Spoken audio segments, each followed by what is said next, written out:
დანუკამ თავის გოგოს ამბავზე რომ შემოხდა ხო და ეკა ხერხეულიც და რაღაცა ამბერდი რომ მომიყვა მაშინ უთხარი რომ მე უთხარი ძალიან ობიექტურად შეფერხებები იმიტომ გქონდა მეთქი რომ გენი აყირავდა რაღაცნაირად თქო დაითრია მე მგონი სუსმა თქო და просто ბოლო მომენტში ავახიერეთ ეს არა ვქრიან წილი თქო რა რომელიც გასხისებასაც აპირებდა და ქუჩაში რჩებოდით მე ვთქვა რომ ყველა მოგვადგებოდა ვიღაცა ერთყეს და გვეტყოდა მეთქი რომ ანუ კალე გამოდი გიწია და რაღაცა და მე იცი რა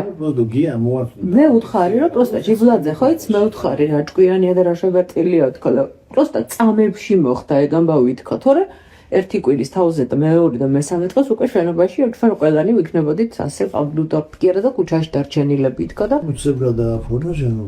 ანუ კონცენტრების თემაშიც არის თუ არა არის ეს მე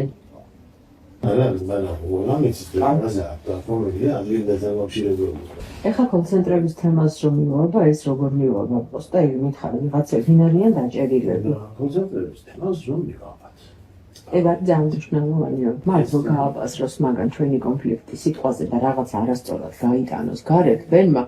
ვიტყვი რომ ბოლო მომენტში გავარკვიოთ რომ კეზერაშვილის კონცენტრების ბიზნეს პარტნიორი იყო თქო დედას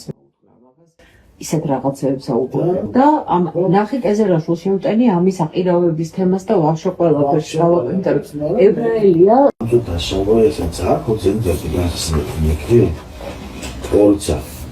ცალკე ისე რომ არაფერი გაიაცნებულა არაფერი ვაფშე ჩვენთან ვიარ და ბიჭებთან ჩვენებაც არაფერი არ იციან ხო? არა და როდეშვილი რენზაფის უკრაინაში ვაკეთებ მე კიდევ რეალ ეს შეგოია თუ ბაია? შეგოია აზრები ფულზე რაგეთი გააკეთოს უკრაინაში ეგრევე დავრეკავ ისე რომ ორ პონჩი რა აქეთ ქუჩაშიც